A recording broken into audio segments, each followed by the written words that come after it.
चूड़ामणि। विवेक चूड़ामणि ग्रंथ में श्लोक नंबर 245। ठीक है जी, श्लोक का उच्चारण करते हैं। तयोर्विरोधो यमुपाधि कल्पितो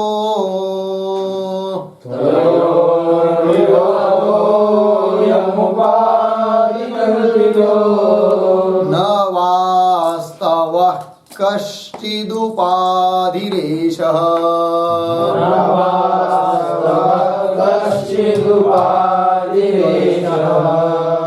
ईशस्य माया महदादिकारणम्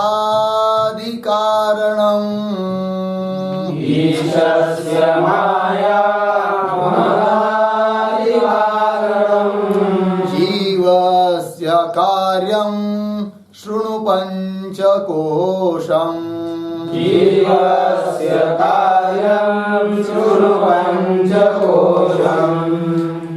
तयो विरोधो यमुहादि कल्पितो न वास्तवः कश्चिदुपाधिरेषः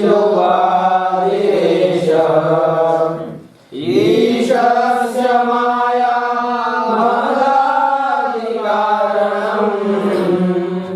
जीवस्य कार्यं शृणु पंचकोशम्।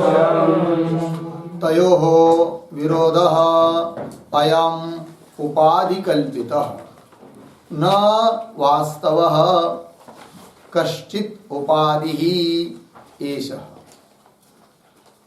ईशस्य माया महदादिकारणं जीवस्य कार्यं शृणु पंचकोशम्। अन्वय तयोः अयं विरोधः उपाधिकल्पितः एषः उपाधिः कश्चित् वास्तवः न। एषः उपाधिः कश्चित् वास्तवः न। नीचे महदादिकारणं माया ईशस्य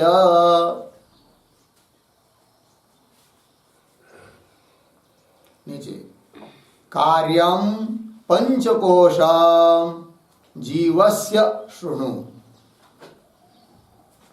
कार्यं पंचकोशं जीवस्य शृणु। ठीक है, देखिए भाई, तो बात ये चल रही है कि तत्पद का क्या अर्थ होता है, त्वम पद का क्या अर्थ होता है। इस बात को कहने के बाद तत्वमसि इस महावाक्य के द्वारा जो जीव ब्रह्म का अभेद प्रतिपादन किया है, उस अभेद का ही यहाँ पर कथन करना है। तो पीछे के श्लोक में कहा था कि तत्वमसि इत्यादि महावाक्यों के द्वारा, श्रुति के द्वारा जीव ब्रह्म का अभेद तो यद्यपि प्रतिपादित है, किंतु वह अभेद कैसा होगा, क्योंकि जीव और ईश्वर में तो बहुत सारे विरोधी धर्म हैं। उसके लिए उदाहरण दिए थे खद्योत और भानु का, राजा और भृत्य का, कूप और समुद्र का, परमाणु और मेरु का उदाहरण दिए थे। जैसे इन उदाहरणों में परस्पर दो पदार्थों में अत्यंत विरोध होने के कारण उनका अभेद हो नहीं सकता, उस प्रकार जीव और ईश्वर इनमें भी जब विरोध है तो कैसा उनका अभेद होगा, ये कहना है। तो उसका उत्तर दे रहे श्लोक में कि भाई जो विरोध दिखाई दे रहा है वो वास्तव विरोध नहीं है। जो विरोध है जीव और ईश्वर में वो उपाधि के कारण विरोध है। भिन्न धर्म है, उनका भेद है उपाधि के कारण, और जिन उपाधि के कारण उन जीव और ईश्वर में विरोध दिखाई दे रहा है, भिन्न धर्म दिखाई दे रहे हैं, भेद दिखाई दे रहा है, वो उपाधि ही क्या है जी, कल्पित है। उपाधि कल्पित होने के कारण उपाधि के द्वारा किया जाने वाला भेद भी कैसा है? कल्पित ही है। फिर प्रश्न आता है कि ईश्वर की उपाधि कौन है और जीव की उपाधि कौन है, कि जिन उपाधियों के कारण दोनों में भेद दिखाई दे रहा है। तब यहाँ पर इस श्लोक में वो उपाधि के कारण विरोध है, इस बात को दिखाते हुए ईश्वर की उपाधि क्या है और जीव की उपाधि क्या है, इसका भी स्पष्टीकरण कर रहे हैं। ठीक है ना। और पीछे के श्लोक में एक बात ये भी कही थी कि दो पदों का जो वाच्यार्थ है, तत्पद और त्वम पद, इन दोनों का जो वाच्यार्थ है, उन दोनों वाच्यार्थों में विरोध होने पर भी लक्ष्यार्थ में विरोध नहीं है। और तत्वमसि इत्यादि श्रुति वेद वाक्य अभेद जो कहता है, बताता है, वो लक्ष्यार्थ में अभेद कहता है, वाच्यार्थ में अभेद नहीं है। ये भी बात को समझना है। ठीक है। तो देखिए श्लोकों के पदों को, तो कहाँ है? तयो हो। तो तयो शब्द का अर्थ लिखिए तत्त्वम पद वाच्यो हो, तत्त्वम पदवाच्यो हो जीवेश्वरयो हो।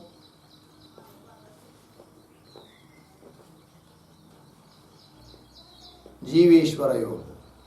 ठीक है जी।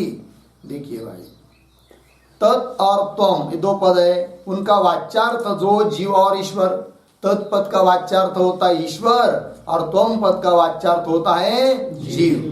तयो हो अयम विरोध, उन दोनों में जो यह विरोध, अयम विरोध, अयम विरोध मतलब ऊपर के श्लोक में जैसा दिखाया ना उस प्रकार का विरोध। अयम विरोध, विरोध मतलब क्या? विरोध शब्द का अर्थ ऐक्य अयोग्यत्व रूप विरोध। ऐक्य अयोग्यत्व रूप विरोध।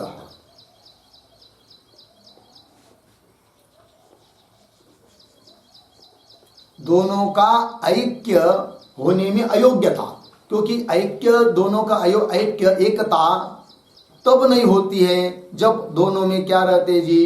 विरुद्ध धर्म रहते, तो उसमें योग्यता नहीं रहती फिर ऐक्य होने की। उदाहरण दिया थे बहुत सारे इसी के श्लोक में। ठीक। तो ऐक्य अयोग्यत्व रूप विरोध।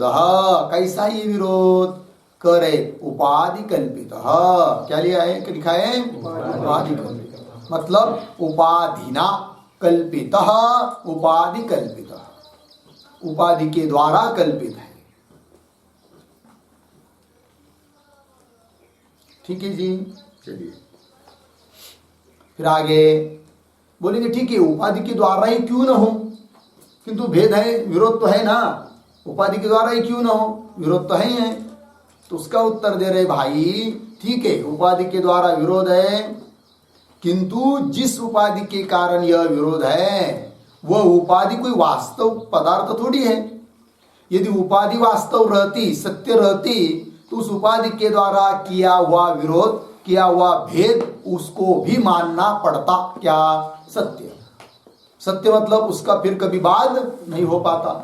किंतु उपाधि ही कल्पित होने के कारण उपाधि के द्वारा किया हुआ भेद भी कैसा है? कल्पित है। विरोध कल्पित है, वो वही लिख रहे हैं।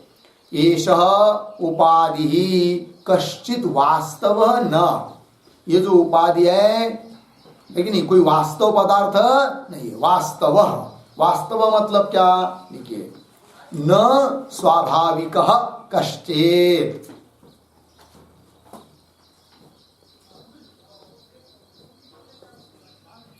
न स्वाभाविक कश्चित, स्वाभाविक नहीं है वो उपाधि, वास्तव नहीं है, सत्य नहीं है कि नहीं? आगंतुक लग गई उपाधि तो वो जो उसका नाश भी हो जाएगा फिर तत्व ज्ञान के द्वारा। ठीक है ना? जैसे हो गया न वास्तव न। फिर बोलेंगे ठीक है बताओ फिर ईश्वर की उपाधि कौन है और जीव की उपाधि कौन है? तो उस उपाधि को भी बता रहे हैं। ठीक है ना जी? तो क्या? महदादि कारणम माया ईशस्य, लगा जी? ईशस्य नाम ईश्वरस्य, ईश्वर की उपाधि बताई। तत्पद का वाच्यार्थ जो ईश्वर, उस ईश्वर की उपाधि बताया कौन? माया। और उस माया का यह एक विशेषण दिया है। कौन विशेषण है जी? महदादि कारणम। ठीक है जी, महदादि का कारण है कौन? माया। होता क्या है देखिए, माया ईश्वर की उपाधि है और उस माया से महत्त्व उत्पन्न होता है, फिर महत्त्व से अहंकार उत्पन्न होता है, फिर अहंकार से पंचतन मात्रा उत्पन्न होती है, उससे फिर आगे सब जगत उत्पन्न होता है। तो महदादिक, महद ये पहला विकार है। तो महदादि जो कार्य, उन कार्य का कारण स्वरूप है कौन? माया। इसलिए उसका विशेषण दिया महदादि कारणम माया। तो महदादि कारणम, इस पर एक वाक्य, महत्तत्व, महत्तत्व अहंकार,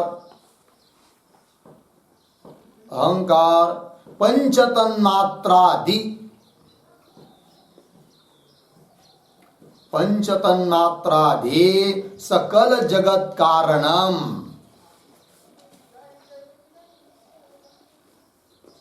पंचतन्मात्रादि सकल जगत कारणम माया ईश्वरस्य उपाधि इत्यर्थः।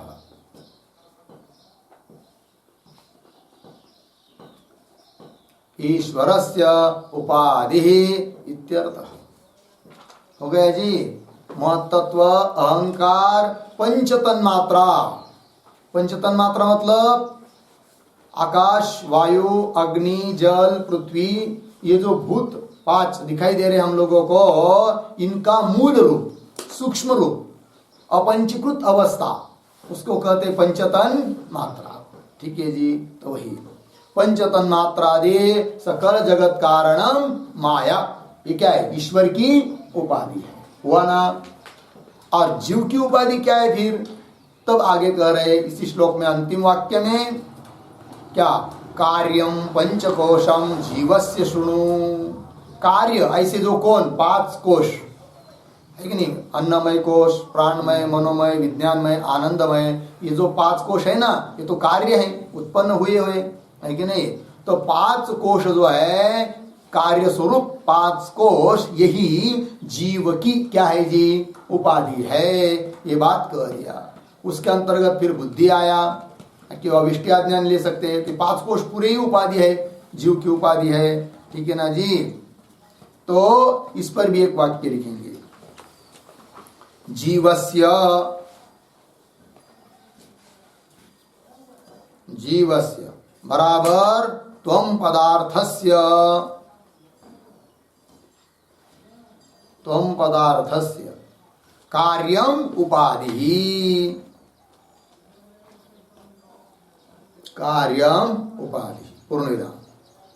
किम तत्कार्यम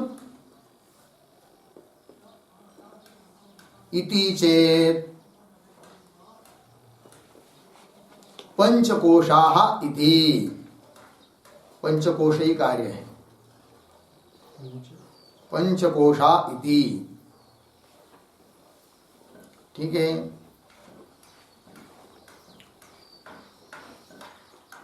पूर्ण विराम। इसके लिए श्रुति भी आती है, कार्योपाधिरयम् जीवः, कार्योपाधिरयम् जीवः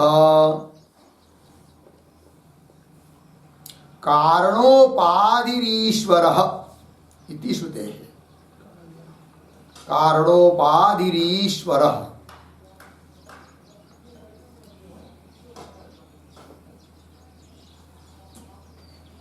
ठीक है जी। चलिए भाई, तो जीवस्य, जीव की उपाधि बता रहे हैं।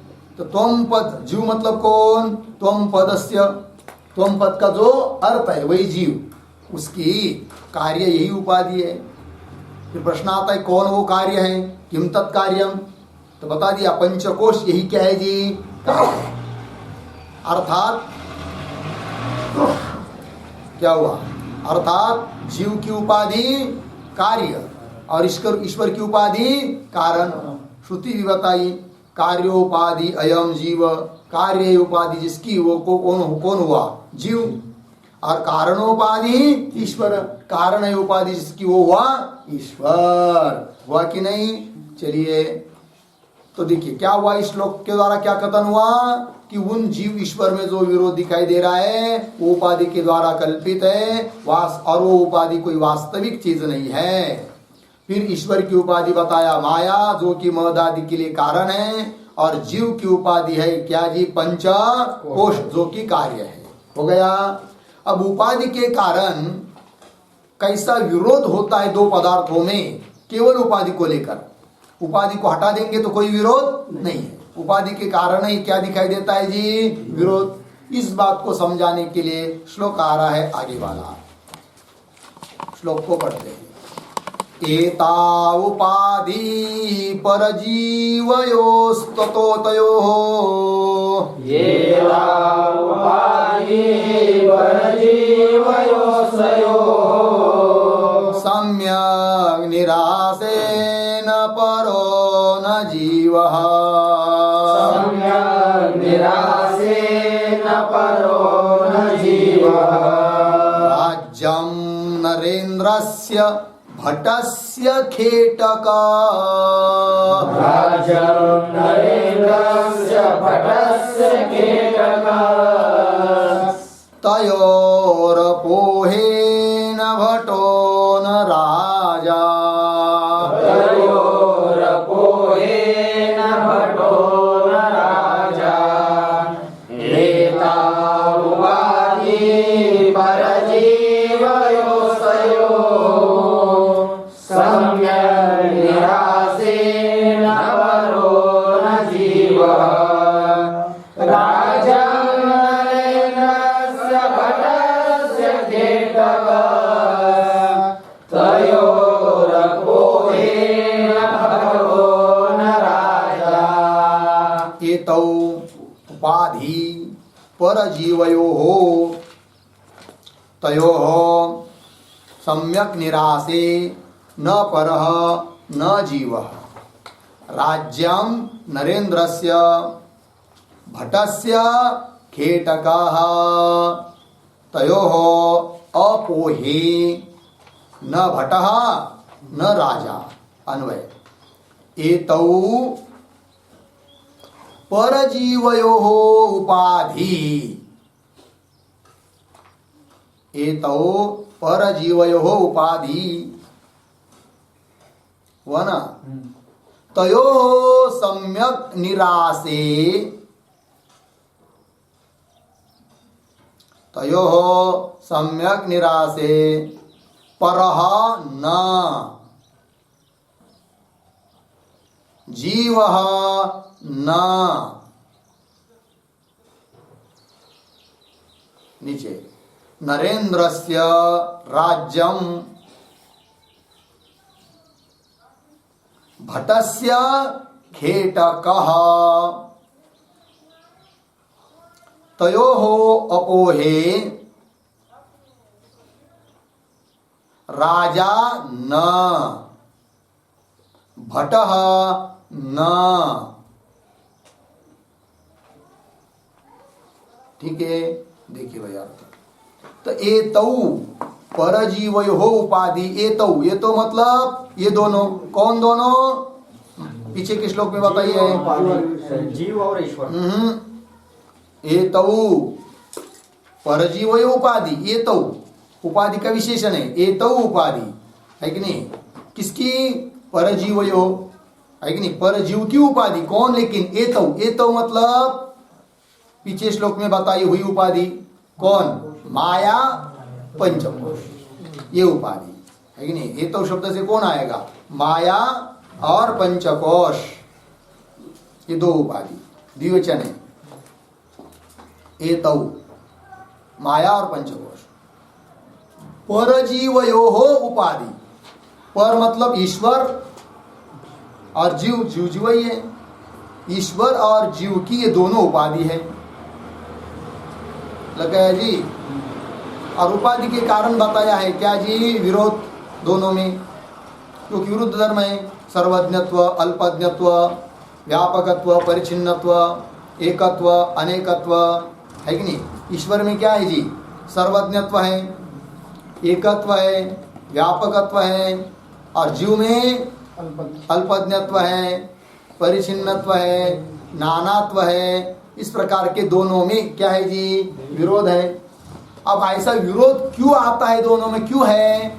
तो बताया था उपाधि के कारण, बताया ना। तो वही लिख रहे हैं अभी कि ये तो पर जीवयो उपाधि, ये पर ईश्वर और जीव की उपाधि है।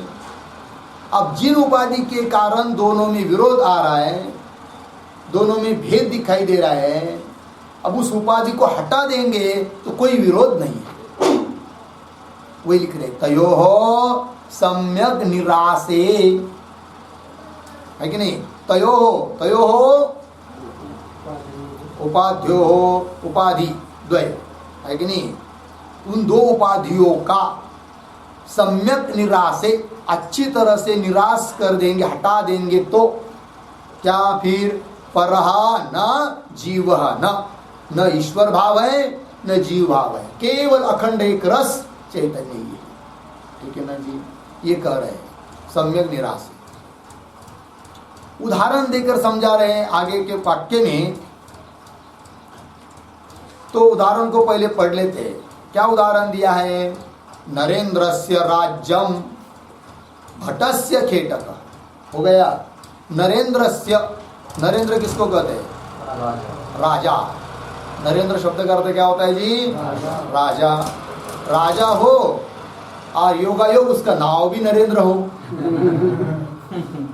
तब तो बहुत अच्छा योग है वो, है कि नहीं? ये तो राजा को ही क्या कहते? नरेंद्र। और नाव भी क्या हो? नरेंद्र हो, तब तो कोई दिक्कत नहीं है कि नहीं? चलिए, तो नरेंद्रस्य क्या? नरेंद्र मतलब राजा। राजा की क्या उपाधि है? राज्यम। ठीक है ना जी? तो राज्यम शब्द आया है ना, राज्यम मतलब राज्ञ राज्यम उपाधि, ऐसे लिख के रखिए।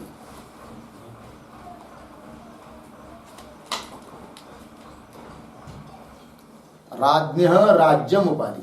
राज्ञ मतलब राजा की, राज्य यही उपाधि है। ठीक। और भटस्य खेटक। भटस्य, भटस्य शब्द का अर्थ है सैनिकस्य।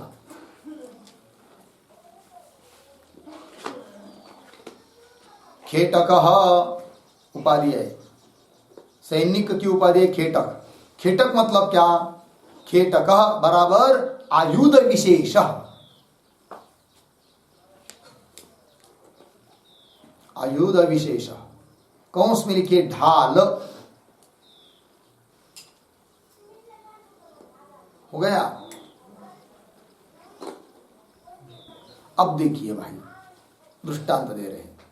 दो व्यक्ति है, दो आदमी है, ठीक है? जब चल रहे हैं, लोगों को दिखाई दे रहे हैं, तो लोग देखते ही समझ जाते हैं कि ये राजा है और ये सैनिक है।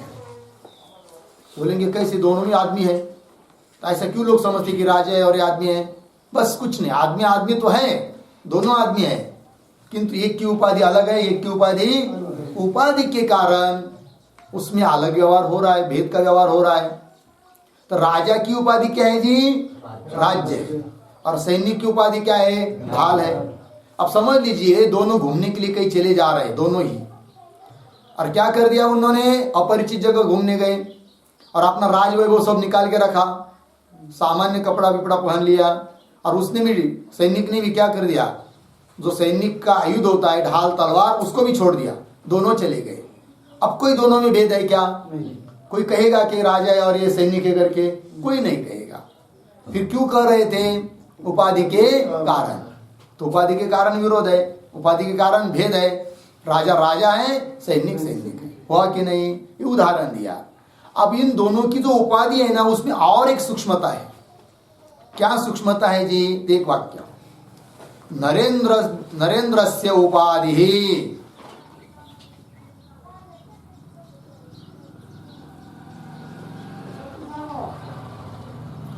नरेंद्रस्य उपाधि सूक्ष्मं व्यापकं च अस्ति।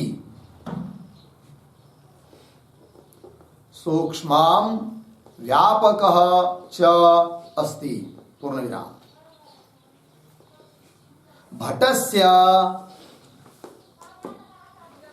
घटस्य स्थूलः लघुः च उपाधिः अस्ति। घटस्य स्थूलः लघुः च उपाधि अस्ति। ठीक है जी।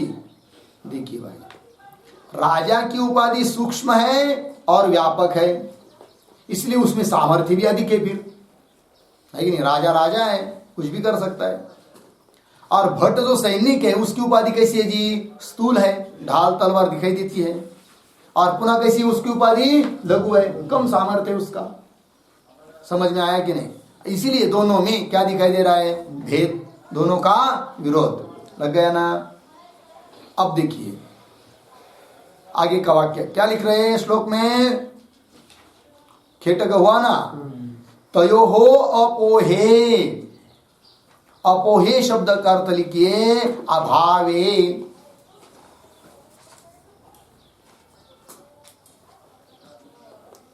अपोहे अभाव कर देंगे उपाधि का, हटा देंगे उपाधि को। तो क्या फिर? राजा न, भट्टः न, है कि नहीं? ये भट्ट है, ये राजा है, ये व्यवहार नहीं होगा। उपाधि अभावे भेदाभाव। उपाधि का अभाव है तो भेद का भी अभाव, कोई भेद नहीं है। भेद क्यों है फिर? उपाधि के कारण है। ठीक है जी।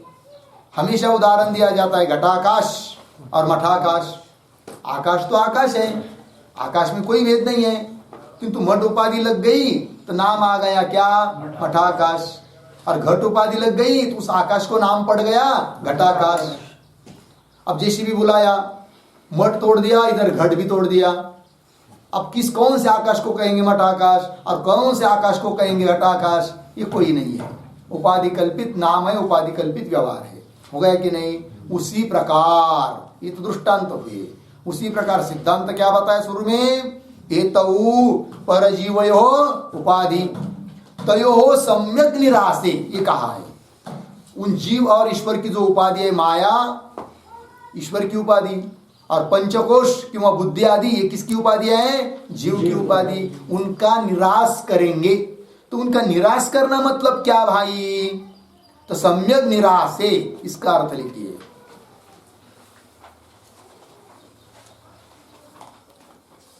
आया था ना यहां पर, तयो हो उपाध्यो सम्यक निराशे, ऐसा पद आया है। तो उसका अर्थ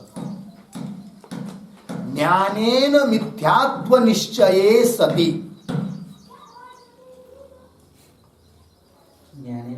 हाँ, ज्ञानेन मिथ्यात्व निश्चये सति। किसका अर्थ हुआ? तयो हो सम्यक निराशे, तयो नाम उपाध्यो हो सम्यक निराशे। उपाधियों का सम्यक अच्छी तरह से निराश होने पर मतलब क्या? ज्ञान के द्वारा उनके बारे में मिथ्यात्व निश्चय होने पर। क्या फिर? परह न जीवः न, है कि नहीं? परह न मतलब क्या? लिखिए, न ईश्वरत्वम, परह न अर्थ न ईश्वरत्वम, न जीवत्वम, न जीवत्वम, केवल चिन्मात्र रूपत्वात्, केवल चिन्मात्र रूपत्वात् भेद का भावात्।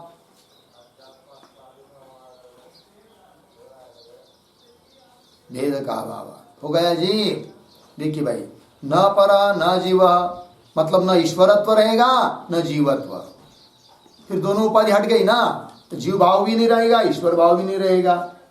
फिर क्या रहेगा? शून्य हो जाएगा क्या? नहीं नहीं, केवल चिन्मात्र चैतन्य ज्ञान स्वरूप चैतन्य ब्रह्म ही रहेगा, मात्र रूपत्वात्। और उसका भेद कोई कर नहीं सकता, क्योंकि भेदक अभावात्। भेद करने वाली कौन होती? उपाधि। उसका ही क्या हुआ? अभाव, भेद का अभाव। हो गया जी। तो सम्यक निराश करना मतलब क्या, वो बता दिया।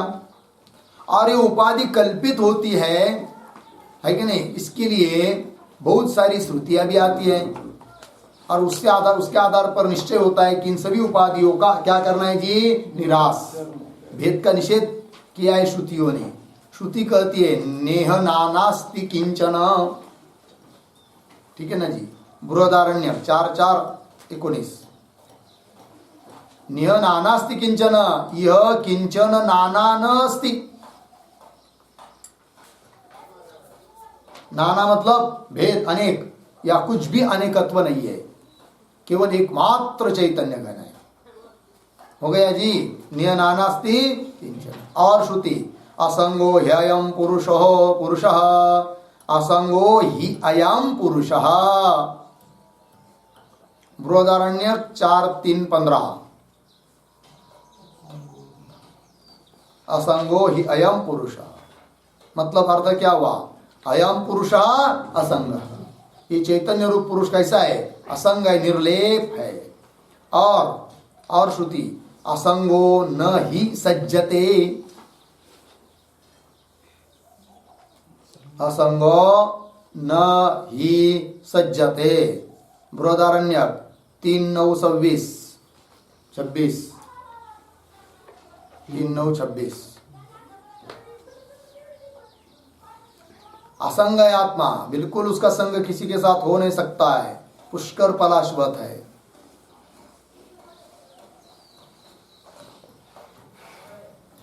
ठीक है। इन उपाधियों का, इन श्रुतियों का आधार लेकर उस जीव और ईश्वर की उपाधि का निराश कर दिया। निराश कर देना मतलब उसमें उपाधि के बारे में मिथ्यात्व का निश्चय कर दिया कि माया मिथ्या है, और जीव की उपाधि जो पंचकोश ये भी कैसे है जी? मिथ्या है, अनिर्वचनीय है। फिर बचा कौन? चैतन्य। कौन बचा? बस मैं ही हूं अकेला, अखंड एक रस, आनंद घन, अनादि अनंत। कौन? मैं। ठीक है जी। बाकी का सब दुनिया क्या है? सब कल्पित है, वस्तुता है नहीं है, दिखाई दे रहा है इसलिए कहना पड़ता है स्वप्न की तरह है करके। जगत नाम का कोई पदार्थ हुआ ही नहीं है। प्रपंच एक झाला होता, हे तो समूळ मिथ्या वार्ता, पुढे होईल मागोता, कदा कल्पांती घडे ना, ऐसे बहुत प्रमाण है संत वांग्मय में। हो गया जी। चलिए फिर ये बात हो गई, आगे चलते हैं आगे के श्लोक में। आगे का श्लोक है 247 नंबर का श्लोक, उसको पढ़ते हैं। अथात आदेश इति श्रुति स्वयं,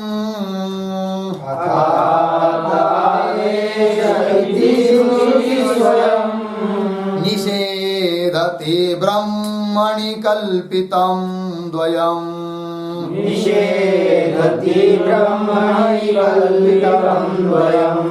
श्रुति प्रमाणानुगृहीत युक्त्या,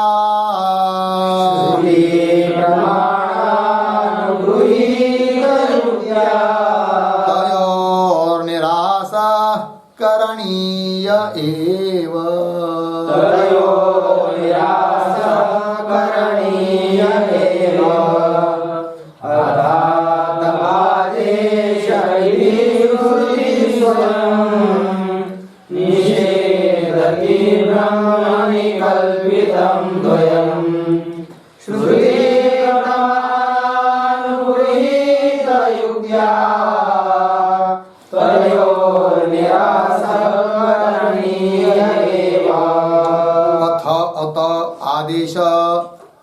अथात आदेश शब्दों को उद्धरण चिन्ह में लीजिए श्लोक में, श्रुति है वो। अथात आदेश, आगे इति श्रुति ही स्वयं पदचित कर रहा हूं। श्रुति स्वयं निषेधति ब्रह्मणि कल्पितम द्वयम, श्रुति प्रमाणानुगृहीत युक्त्या तयोः निरासः करणीयः एव। अवान्वय देखिए, पहली पंक्ति सरल है। अथात आदेश इति श्रुति ही स्वयं, नीचे ब्रह्मणि कल्पितं द्वयं निषेधति, ब्रह्मणि कल्पितं द्वयं निषेधति। तीसरी लाइन, श्रुति प्रमाणानुगृहीत युक्त्या,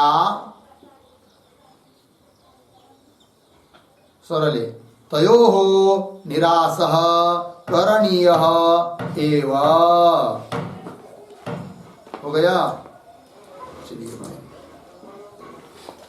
ऊपर के श्लोक में कहा था कि जीव और ईश्वर की उपाधि है और उनका अच्छी तरह से निराश कर देंगे, बाध कर देंगे, तो क्या हो जाएगा जी, कोई भेद और विरोध नहीं रहेगा, ये बात कहा था।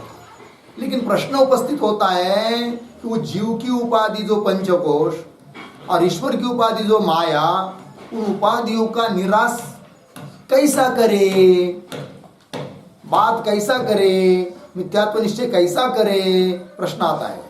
तो उसका उत्तर दे रहे इस श्लोक में, कैसा करना है करके बात। ठीक है, तो श्रुति दिया पहले, अथात आदेश इति श्रुति। यह श्रुति स्वयं, स्वयं शब्द का अर्थ है साक्षात, साक्षात क्या करती है श्रुति साक्षात, तो दे रहे ब्रह्मणि कल्पितम द्वयम निषेधति। ठीक है जी, निषेधति, निषेधति क्रियापद है, इसका कर्ता कौन है, श्रुति। श्रुति ही निषेधति, श्रुति निषेध कर रही है। किसका निषेध कर रही है श्रुति, उपाधियों को, कल्पितम द्वयम, द्वयम नाम द्वैतम वस्तु, द्वैत भाव, द्वैतम वस्तु, इस द्वैत का निषेध कर रही है, हटा रही है। ये द्वैत किसमें कल्पित है, ब्रह्मणि, तो ब्रह्म में कल्पित जो द्वैत, उसका निषेध कर रही है कौन, श्रुति। अर्थात ब्रह्म में कोई द्वैत है नहीं, इस बात को कह रही है। हुआ कि नहीं, कौन, श्रुति। कौन सी श्रुति, अथात आदेश इति लिखते उस पर, अथात आदेशो नेति नेति,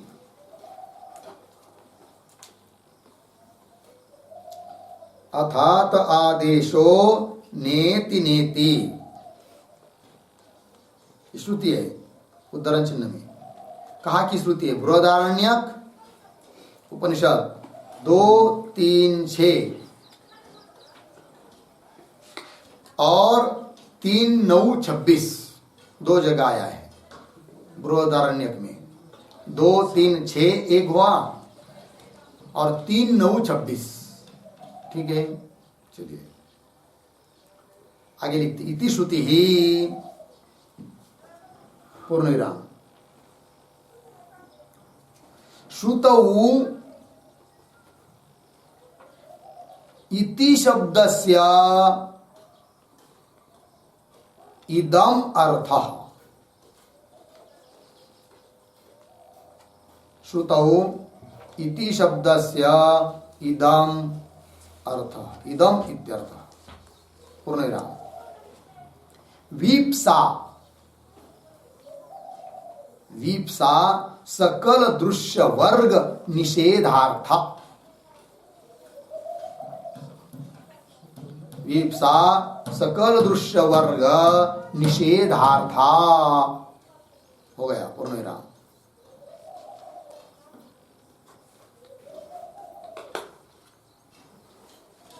ठीक है जी, अर्थ देखिए भाई। तो श्रुति बताइए, अथा, अथात, अथत, आदेश, नेति नेति, न इति, न इति, दो बार आया कि नहीं, तो वही इति। तो श्रुतौ, इस श्रुति में इति शब्द का अर्थ करना है क्या, इदम, मतलब इदम न, इदम न, ये बता रही है। ठीक है ना, और इदम मतलब कौन, दृश्यमान पदार्थ, ये सब कुछ नहीं, ये सबका निषेध कर रही है कौन, श्रुति। फिर विप्सा क्यों की, विप्सा मतलब विरुक्ति, दोबारा उच्चारण, नेति नेति, ऐसा क्यों कहा है कि नहीं, तो इसलिए कहा है कि सकल दृश्य वर्ग निषेधार्थ, जितना भी दृश्य वर्ग है सबका निषेध करने के लिए कहा दोबारा, इदम न इति न इति। एक ही बार यदि कहेंगे न इति, तो किसी एक पदार्थ का निषेध होगा कि ये ब्रह्म नहीं है करके, किंतु न इति न इति, यत्र यत्र धूमः तत्र तत्र वह्निः, तो यत्र धूमः तत्र वह्निः इतना ही भी कह सकते हैं, किंतु यत्र यत्र बोलते हैं क्यों, यावत धूम का अधिकरण लेने के लिए विरुक्ति होती, विप्सा होती है। यत्र यत्र, जहां कहीं भी धूम होगा वहां पर वह्नि जरूर मिलता है, तो यत्र यत्र। उसी प्रकार यहाँ पर दुरुक्ति हुई है, विप्सा हुई है। क्यों विप्सा हुई? सकल दृश्य वर्ग का निषेध करने के लिए हुआ। चलिए, तो तात्पर्य क्या हुआ फिर श्रुति का? कि जो भी कुछ दिखाई दे रहा है, प्रतीत हो रहा है, अनुभव में आ रहा है, वो सब के सब अधिष्ठान से व्यतिरिक्त है नहीं। दिखाई दे रहा है आपको सर्प, किसी को माला, किसी को भूरेशा, अनेक पदार्थ दिखाई दे रहे है तो कौन? रज्जु। तो क्या अर्थ होता है फिर? कि सर्प न, माला न, है कि नहीं, भूरेशा न, दंड न, जलधारा न, सबका निषेध हुआ, है कि नहीं? सबका निषेध हुआ मतलब क्या? रज्जु से अतिरिक्त ये सब कोई पदार्थ है नहीं, यही निषेध हुआ। है कौन? रज्जु। रज्जु से अतिरिक्त वहां पर न कोई माला है, न कोई सर्प है, न कोई दंड है, न कोई भूरेशा है, हुआ ना? इसी प्रकार इन सभी दृश्य वर्ग का निषेध कर रही है श्रुति। अर्थात ब्रह्म जो है अधिष्ठान तत्व, उसके अतिरिक्त दृश्य वर्ग में कोई पदार्थ है नहीं, सब कुछ क्या है जी? ब्रह्म है। सर्वम खल्विदम ब्रह्म, बस एकमात्र अकेला निरंजन हूँ। कौन? ब्रह्म मैं। वह पंक्ति देखिए, हो गया ना जी? क्योंकि इन जड़ पदार्थों को स्वयं सत्ता स्फूर्ति है ही नहीं है, अधिष्ठान सत्ता के ऊपर ही इनकी सत्ता है। वह देखिए श्लोक में, अथ आदेश इति श्रुति ही स्वयं ब्रह्मणि कल्पितम द्वयम निषेधति। हुआ ना? आगे चलिए, श्रुति प्रमाणानुगृहीत युक्त्या। अब श्रुति निषेध कर रही है तो श्रुति के अनुसार हम लोगों को भी पक्का निश्चय कर लेना चाहिए कि ब्रह्म के अलावा दूसरा कुछ है नहीं है, एकमात्र ब्रह्म ही है। जो दिखाई दे रहा है वो स्वप्न की तरह कल्पित है, प्रतीति मात्र सत्ता वाला है। हुआ कि नहीं? अब ये हुआ श्रुति के अनुसार। तो ग्रंथकार कह रहे आचार्य जी कि श्रुति और श्रुति प्रमाण सबसे श्रेष्ठ, सभी प्रमाणों में श्रेष्ठ प्रमाण है। अब उससे अनुगृहित, उससे मान्य ऐसी जो युक्ति, उस युक्ति के द्वारा भी इन सभी दृश्य वर्ग का क्या करना चाहिए? निषेध करना चाहिए। निषेध करना चाहिए मतलब निराश करना चाहिए।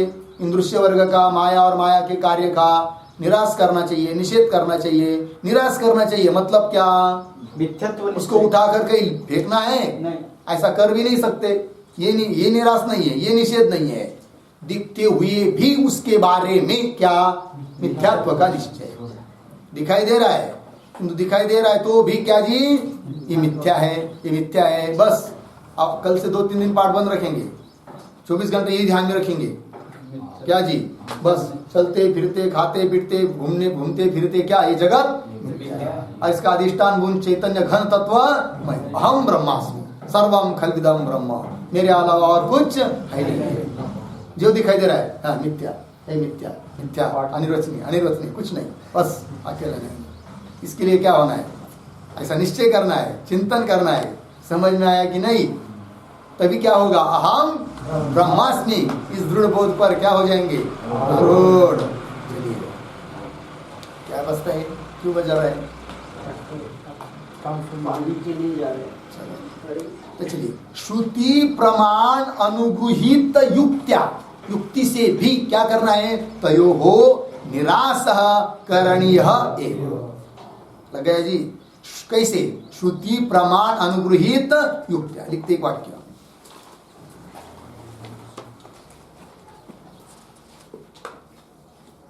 श्रुत्या एव,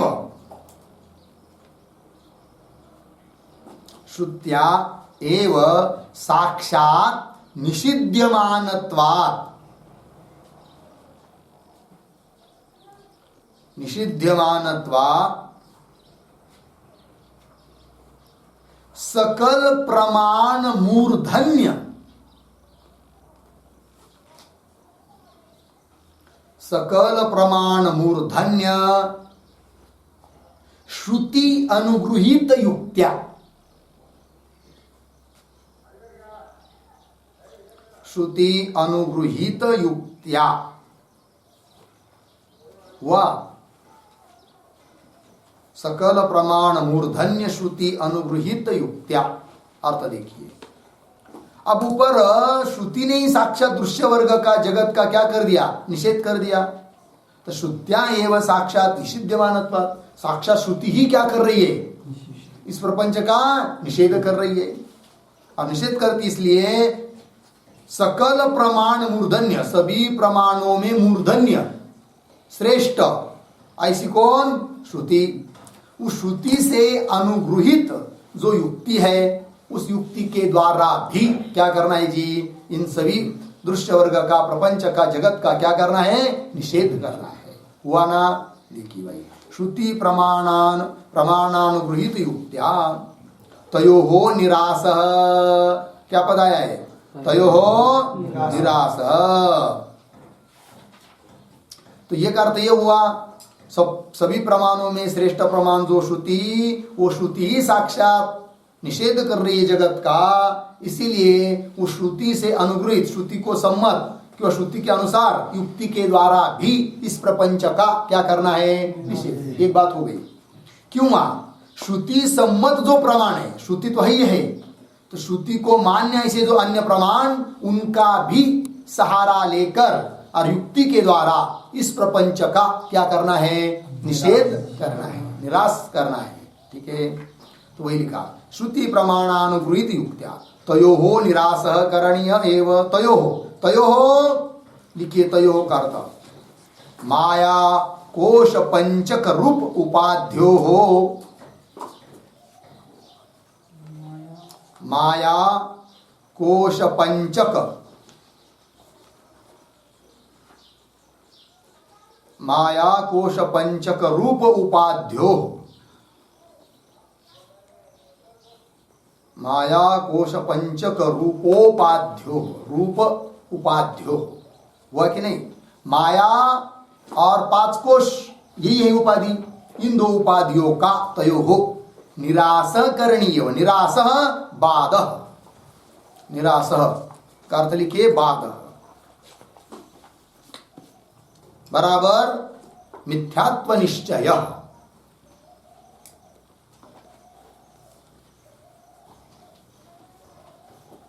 मिथ्यात्व निश्चय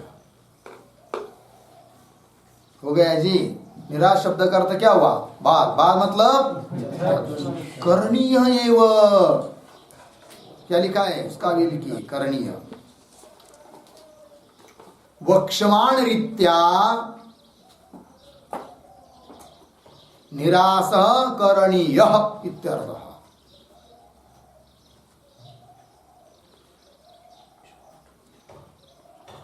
वक्ष्यमाण रीत्या निरास करणीय। अब ये युक्ति के द्वारा कैसा निराश करना है, क्या करना है, वो आगे सब आ रहा है। उस प्रकार से निराश करना ही करणीय एव लिखा है। अर्थात मानव मात्र के लिए इस जिंदगी में आए हो तो कर्तव्य क्या है, और कोई कर्तव्य नहीं, ये कई कर्तव्य है। क्या कर्तव्य है, बस उपाधियों का निराश करना, यही कर्तव्य है। इतना ही करना है, बस कुछ नहीं करना है। बोलेंगे कैसे निराश कर दिया तो अभाव हो जाएगा, नहीं। पानी के ऊपर शैवाल रहता है, उस शैवाल को हटा दिया तो पानी तो प्राप्त ही है, उसको प्राप्त नहीं करना है, वो तो ऑलरेडी पहले से विद्यमान है। उसी प्रकार अपना स्वस्वरूप तो पहले से ही विद्यमान है, उसको क्या प्राप्त करना है, वो तो प्राप्त ही है। कभी आप प्राप्त हुआ ही नहीं तो प्राप्त क्या करेंगे। केवल उसका ज्ञान जिसके कारण नहीं हो रहा है, जो प्रतिबंधक है, उसको हटाना है। कौन प्रतिबंधक है, उपाधि। कौन उपाधि है, वो जीव की उपाधि पंचकोश, ईश्वर की उपाधि माया। बस इन उपाधियों को हटाना है, इतना ही काम करना है, यही कर्तव्य है। लेकिन जो कर्तव्य है, मानव जीवन का जो उद्देश्य है, उसको आदमी कर नहीं रहा है, और जो उद्देश्य नहीं है उसको उद्देश्य समझ के बैठ गया, फिर उसके पीछे लग गया भ्रम के कारण। हाँ जी, क्या लोग समझते कि ये अपना उद्देश्य है करके, क्या समझते फिर उद्देश्य। लोगों को यदि पूछेंगे कि भाई तुम क्या कर रहे हो, तुम्हारा उद्देश्य क्या है जीने का, एक तो उसको पहले प्रश्न समझ में नहीं आएगा, फिर उसको थोड़ा सुलभ भाषा में पूछना पड़ेगा, क्योंकि उनको पूछेंगे जीवन का उद्देश्य तो वो समझ में नहीं आएगा उसका। उसको पूछेंगे तुम क्या करते हो, नौकरी करते हो, कितना कमाते हो, इतना कमाते, इसका मतलब कमाना ही तुम्हारा क्या हुआ, उद्देश्य हुआ, है कि नहीं, धन। तो कोई पैसा क्या किसने क्या अपने जीवन का उद्देश्य किसको रखा है? पैसा, पैसा चाहिए। किसी ने गाड़ी, किसी ने बंगला, किसी ने खेती, किसी ने पत्नी, किसी ने क्या इलेक्शन, नौकरी आदि आदि आदि आदि आदि बहुत सारे, कितने पता नहीं सकते। ये क्या रखा है? उद्देश्य रखा है जीवन का। फिर उसके पीछे ही दौड़ रहे रात दिन, इसीलिए इष्ट की प्राप्ति नहीं हो रही। प्राप्ति करना चाहते किसकी? निरतिशय सुख की। और मार्ग पकड़ लिया दूसरा ही, तो निरतिशय सुख की प्राप्ति होगी नहीं। किंतु शास्त्र क्या कहता है? बस कुछ नहीं, तयो हो निराश करणीय, बस इतना ही करना है। हो गया जी। याची लागी, याची लागी केले नाना याग, याची लागी अष्टांगादी योग, याची लागी तेजियेले भोग, याची लागी या विषयांचा त्याग हो। किसके लिए? ये सबका निराश करना है और केवल अपने स्थिति में, अपने स्वरूप में स्थित होना है। कौन सी स्वरूप स्थिति? अहम ब्रह्मास्मि। हो गया जी। बस आगे का विचार कल करते हैं। ओम पूर्णमदः पूर्णमिदं पूर्णात् पूर्णमुदच्यते पूर्णस्य पूर्णमादाय पूर्णमेवावशिष्यते। ओम शांति शांति शांति।